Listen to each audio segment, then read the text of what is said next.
We're going to talk about targeting coyotes. You guys hear me talk about that all the time. And what I mean by that is not just going in and setting up and hoping a coyote comes from somewhere. Think about where the coyote's going to be specifically relative to the time of day, the time of the year.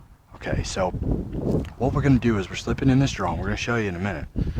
It's cut on both sides, but there's a drainage ditch and a little waterway that's got some grass in it and cover in it about 150 yards in front of us to the right.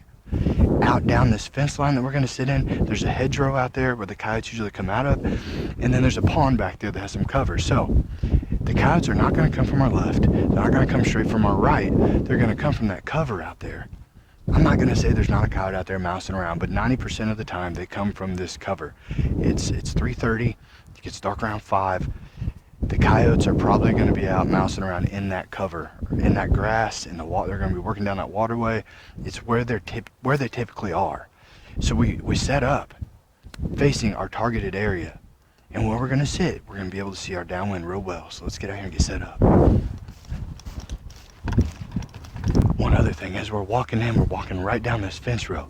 As you can see, there's a knob right there, right out in front of me. Go ahead and show them that knob right there. So that knob keeps the coyotes from seeing the truck, but also we just slip over that knob about 20 yards and we get sat down.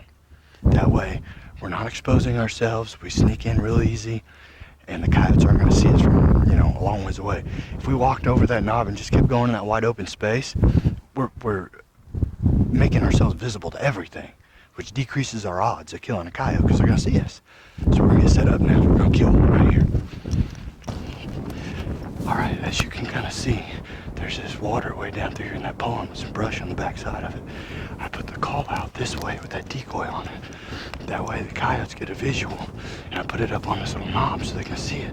It'll kind of keep them, they see that decoy, it'll keep them from trying to circle downwind. We got an east-southeast wind, so it's kind of basically in our face. But they may try to come back behind, but we can still see the backside. With all that being said, as far as targeting coyotes go, what we're doing is we're trying to figure out exactly where the coyotes are and direct our stand toward that specific spot, start panning. So the whole point of what I'm saying about targeting coyotes is we're picking out specifically where we think the coyotes are at. We're getting the wind in our favor. We can still see our downwind on the left side of this fence. And go ahead and pan and show them. I got the call set up with the decoy on it, on a knob right out there. That way, if they pop up from the pond, the waterway down there, they'll see that decoy, and it'll kind of keep them from circling back around to our backside. But we can still see the backside if we need to. Target coyotes, try to figure out where they're going to be at instead of just hunting a wide open, basically hunting, hoping a coyote comes in from somewhere. We're hoping the coyote comes in from this waterway or brush pile with the hedgerow right in front of us.